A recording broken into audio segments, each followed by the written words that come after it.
Hey gang, and welcome to this Deno series where we're going to make a chat room with WebSockets and Deno.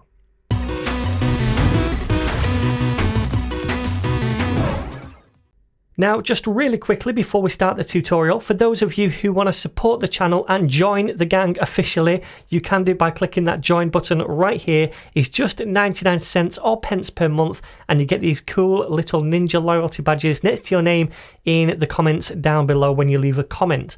You can also join by clicking the button right beneath the video. If you're watching one now, which I'm guessing you are, it does exactly the same thing.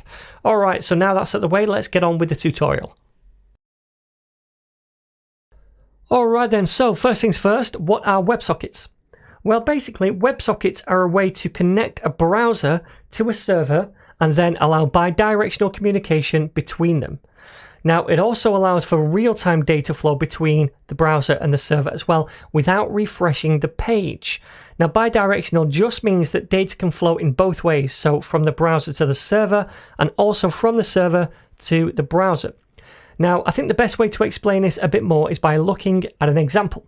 So imagine we have a website, ninjachat.com, which is going to be running on this server, and this is going to host some kind of chat room. So when a user in a browser goes to this website, the server sends them a web page back with a chat room on it. And then when the user gets this web page, in our code, we tell the browser to set up a WebSocket connection with the server. Now, once we have this WebSocket connection, we can make use of real-time data flow between the browser and the server.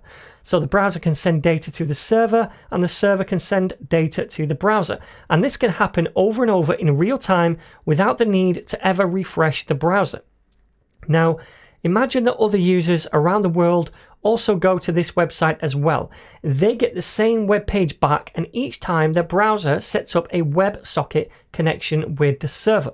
So now all browsers are connected via their own WebSocket to the server, and now data can pass from each browser to the server and from the server to each browser. So in the chat room over here, for example, maybe someone types a message and hits send. So it sends that data to the server via the WebSocket. Now, our server can accept this message data and then send it back out to every client through each client's WebSocket with the server. And then every browser is going to receive that data and show the message in that chat room. And this kind of data flow is going to apply for every message sent by whatever user sends it in whatever browser. Now, it's not just chat rooms we use WebSockets for. There are other use cases as well. For example, sports websites which do live commentary and live browser updates. Maybe collaborative document editing sites like online coding platforms, or even online drawing canvases with multiple users.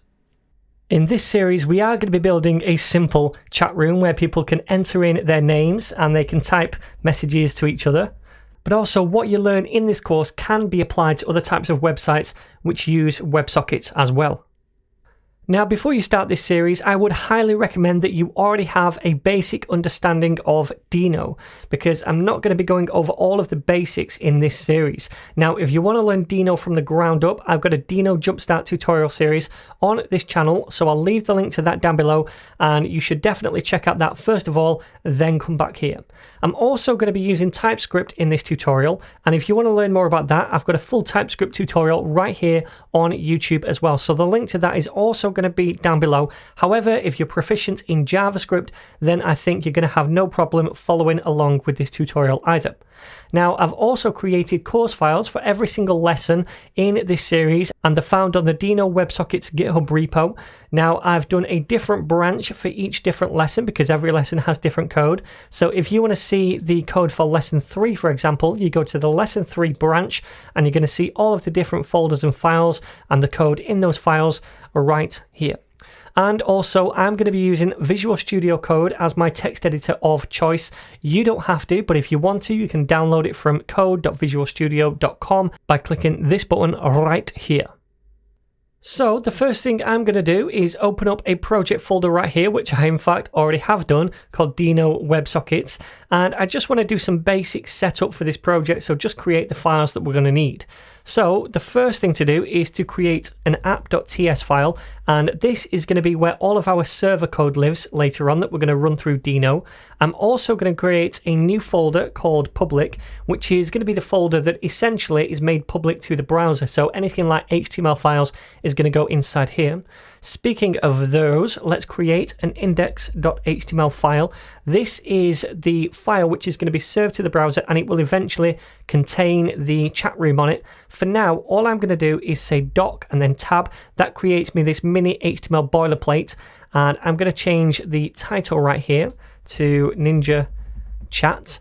And then down here in the body, I'm just going to do an H1 that also says Ninja Chat as well.